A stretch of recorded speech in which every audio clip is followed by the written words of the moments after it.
Bismillaahi raxmaani raxiim. Kulanti wacan oo wanaagsan idil ahaantiinbada wadayaal. Waa 7 January 2021.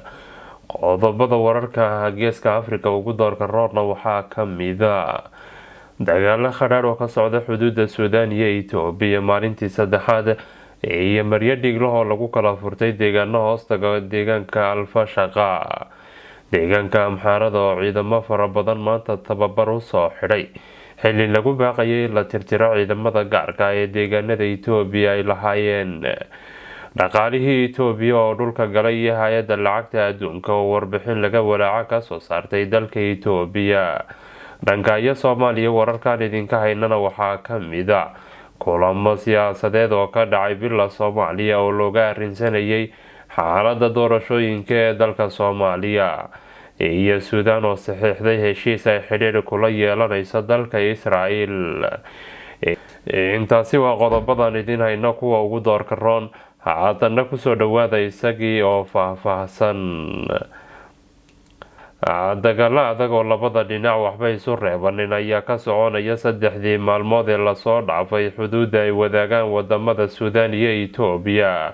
Ugu yaraan 3 fadhiisin oo milatariga Suudaan ay ku lahaayeen dhulka muranku ka taagan yahay ee Alfashaqa ay milatariga Itoobiya iyo maleeshiyaadka taageeraya ee Amxaaradu weerar ku ekeeyeen. Warbaahinta Suudaan ayaa sheegaya in hadda dagaalku si toos ah uga socdo 2 meelood oo milatariga Suudaan ay iska difaaceen weerar lagu soo qaaday. Welina xogo dheeraada kama soo bixin aaga dagaalka. Milatariga Itoobiya iyo maleeshiyaadka taageeraya ayaa 2 maalmood ee ugu dambeeyay weeraro istaba jooga ku qaadayay saldhigyo ciidamada Suudaan ay ku lahaayeen deegaanada lagu magacaabo Sarebiya, Tikeria iyo Al-Alawo. Dhulkani oo ku dheeraran xuduuda muranku ka taagan yahay ee Alfashaqa. Milatariga Suudaan waxay sheegeen inay iska caabiyeen weeraradii lagu soo qaaday, khasaaro badanna gaadhsiiyeen ciidamadii soo weeraray. Sidoo kale waxay sheegeen inay gacanta ku dhigeen dagaalyahano ka tirsan ciidamada Itoobiya.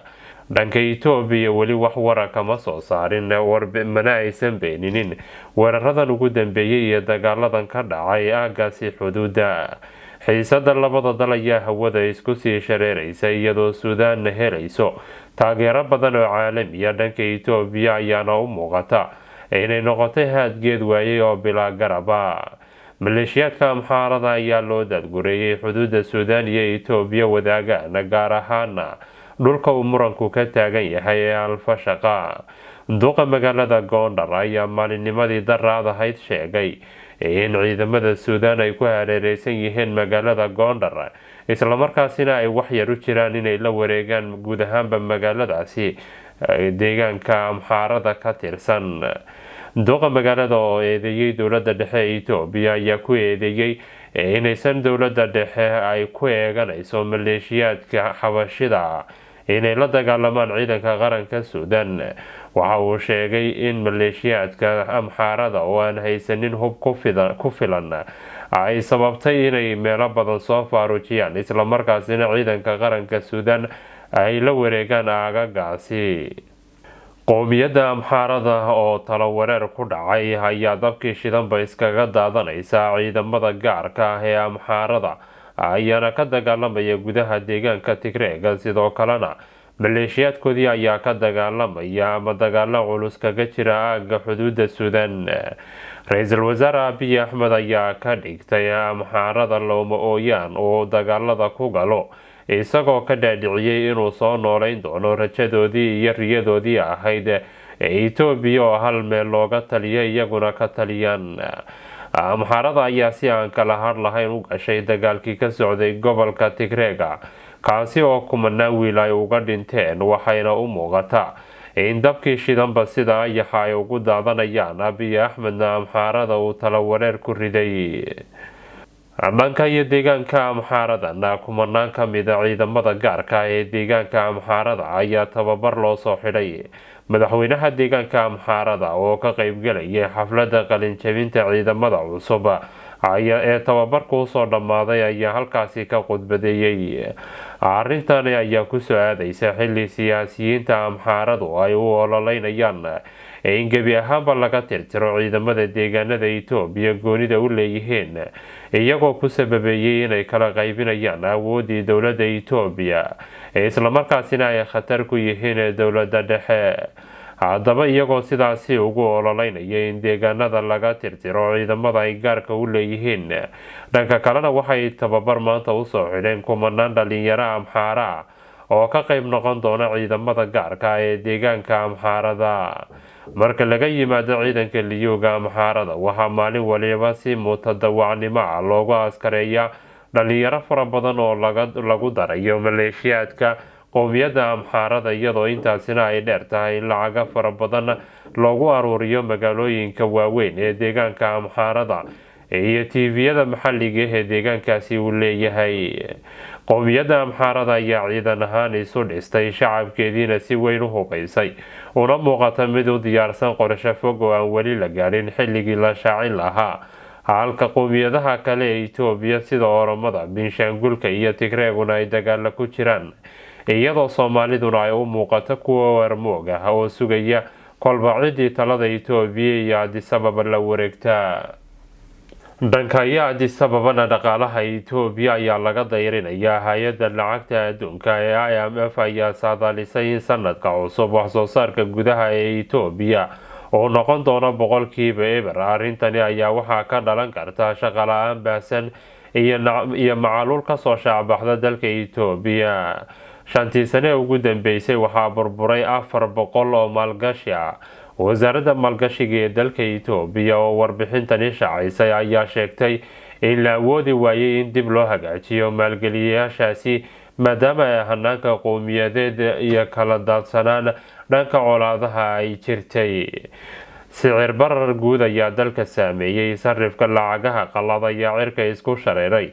doolarka suuqa madow waxa uu ka marayaa 53 bir, halka bangiyadana lagu sarifayo 39.6 bir. lacagta Itoobiya ee cusub oo la islahaa waxbay ka bedeli doontaa sicir bararkani iyo xaaladda dhaqaale ee Itoobiya ee sii xumaanaysa ayaa sidii la rabay waxba u qabanin.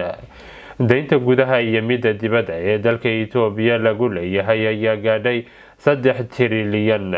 waa cadad aad u fara badan. dadka dhaqaalaha oo darasana waxay isweydiinayaan halka lacagahaasi ay gashay iyo sida loo isticmaalay. guud ahaanba xiisadii waqooyiga iyo shaqaaqooyinkii gudaha ayaa sababay in wax soo saarkii dalku uu hoos u dhaco, waxaana intaasi dheer cadaadiska reer galbeedka iyo xiisada waqooyiga ee dagaalka oo dhaqaalaha dalka Itoobiya saameyn ku yeelatay. 2 meelood oo hal meel ayuu dhaqaalihii Itoobiya markii horeba gacanta ugu jiray qowmiyadda tirada yar ee Tigreega, waxaana la aaminsan yahay in Itoobiya dhaqaale burburka soo wajahay ay adkaan doonto inay sanado badan kasoo kabato. dhanka kalena waxaa la sheegay in gaadiidka dagaalka ee Itoobiya intiisii badanayd uu burburay ama ku burburay dagaalka ka socda gobolka Tigreega, waxayna Itoobiya u baahan doontaa baa la leeyahay inay dib u qalabayso ciidankeedii qaranka ee dalkaasi. dhanka iyo Soomaaliyana, kulamo xasaasi ah oo looga hadlayay arrimaha doorashooyinka ee dalka Soomaaliya ayaa ka dhacay Villa Soomaaliya.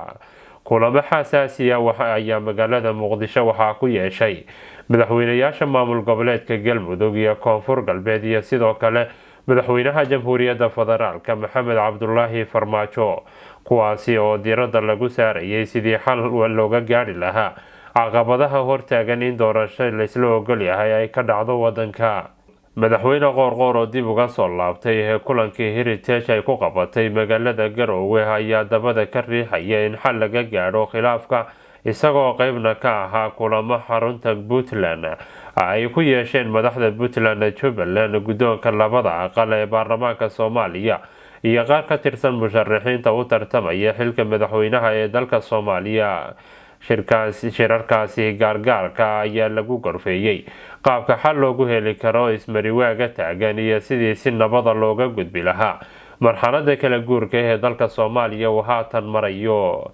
madaxweynaha Galmudug oo culeys siyaasadeed ka saaran yahay inta badan musharaxiinta xilka madaxweynaha u tartamaysa oo uu kasoo jeeda maamul goboleedkiisa xaruntiisuna tahay magaalada Dhuusamareeb ayaa haatan siyaasad ahaan ka fogeyn Villa Soomaaliya. kulankii heritage ku qabatay Garowe ayaa madaxda maamulada iyo musharixiintu waxaa lagu gaadhay in madaxweyne Qoorqoor iyo ra'iisul wasaare ku-xigeenka dowladda federaalka Mahdi Guuleed ay qabsadeen in 3 cisho gudahooda ay dib ugu soo ceshaan xalka gaadhista khilaafka taagan. Warar madax bannaan ayaa tilmaamaya in madaxweyne Farmaajo ogolaaday wadahadalo inuu la galo arrinta gobolka Gedo. Madaxweynaha waqtigu kasii dhammaanayo wuxuu horey u diidanaa inuu miiska wadaxaajoodka la fadhiisto hoggaanka Jubbaland.